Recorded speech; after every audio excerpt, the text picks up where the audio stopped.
All right, what's going on, you guys? Nick here with Nick's on the Power. So that'd be an interesting video to compare the physiques of Phil Heath, the men's open bodybuilding Mr. Olympia 2017, and Breon Ansley, the men's classic physique Olympia champion of 2017. Now, I'm sure a lot of people have not yet heard of Breon or are not yet very familiar with Breon, so I thought it would be pretty cool to include him in a video side by side with Phil Heath. Obviously, we are comparing apples and oranges here, as these are two different, very different divisions. Classic physique, obviously, there are height and weight restrictions, and obviously the goal there is to be a more aesthetic, classic, vintage-looking physique. And obviously, men's open bodybuilding, there are no height or weight restrictions. They can get as big as they want. So really, when this video is over, I want to hear your guys' opinion in the comment section below. Which physique do you prefer? I mean, really, both physiques are something that I think there's room for in the sport. Obviously, people want to see the big mass monsters, the big freaks, and the freaky-looking, super muscled physiques like Phil Heath, and the guys in the men's open category. I do not want to get rid of men's open at all. I do think it is an amazing category. We like to see these guys that can really push the limits of human development, whether they do that enhanced or not. It's still very interesting to watch these guys just push these limits and push their bodies to these extreme sizes. So I think we will always have room for the mass monsters of the sport, and they will always entertain the bodybuilding fans. But on the same token, we have the classic physique guys who represent kind of an older classic ideal that kind of went away for a very long time, and I think people enjoy seeing that make a comeback, these smaller, more aesthetic guys. So I think we can definitely have both, and I think there's definitely room for both.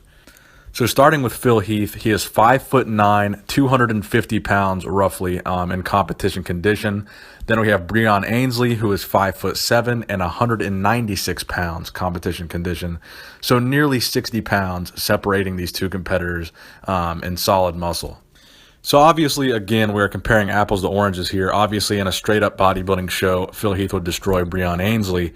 But we're talking about really which physique do you prefer just in terms of overall aesthetics, overall appeal, and just really as a representative for what bodybuilding is in general. If you were to show somebody from the general population, a bodybuilder, would you pick Phil Heath's physique or Breon Ansley's physique to try to explain to them the appeal of becoming a bodybuilder? So obviously some of the plus sides of Breon is he has a much smaller waist. In my opinion, I think that makes the flow of his physique go a lot better. Kevin Levrone had a very profound quote regarding the bubble gut and classic physique and all that. He said, really, bodybuilding is 100% an illusion. So it doesn't matter how big you are. If you have a big gut, it's going to ruin that entire illusion. So you can be a smaller guy like Breon and have a tiny, tiny waist like Breon has.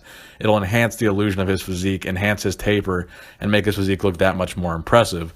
So since bodybuilding is in fact an illusion, I think Breon definitely plays into that illusion much better than Phil Heath does right now. So when we're comparing their two physiques, the overall illusion of bodybuilding, I think Phil Heath does, a little bit worse of a job than Breon in presenting his package by having that kind of blocky or distended waist that he's had the past couple of years. 2017 being a very profound example of that blocky waist.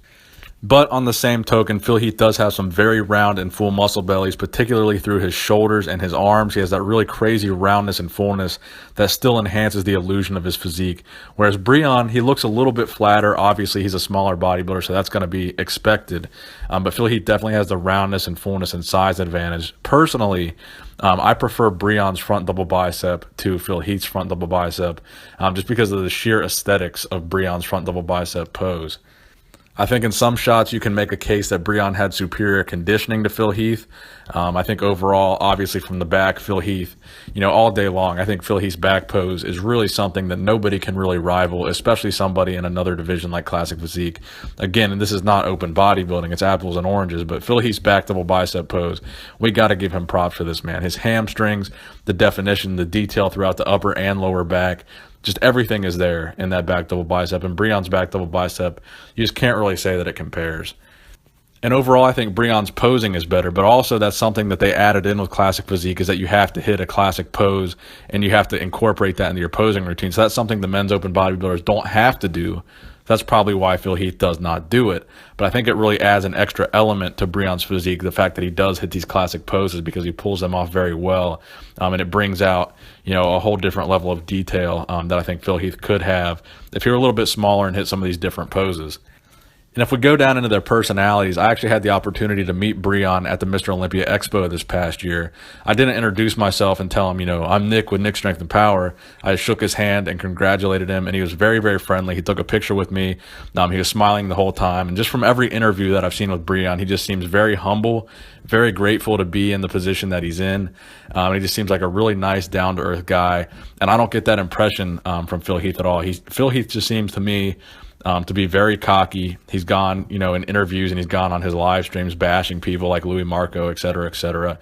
Some very unprofessional behavior. Now, granted, he has been the reigning Mr. Olympia for 7 years, so he's definitely had more time for the trolls to kind of get to him and wear on him, whereas Breon just won his first Olympia, so obviously it's to be expected that he would be a little bit more appreciative and excited and polite, whereas Phil Heath has been on top for a very long time, so I'm sure he's seen his share of trolls, and has had time to really get under his skin, whereas Breon is relatively new to the scene. He probably doesn't really have any trolls yet.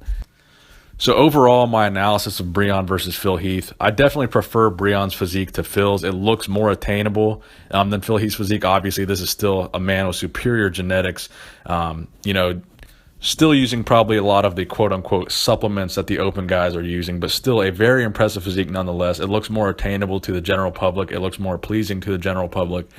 So for me personally, I prefer Breon's physique to Phil's.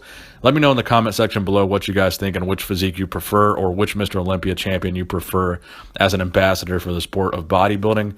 I'm very interested to see your guys' discussions in the comment section. So thank you guys for watching. Please give the video a thumbs up if you enjoyed it.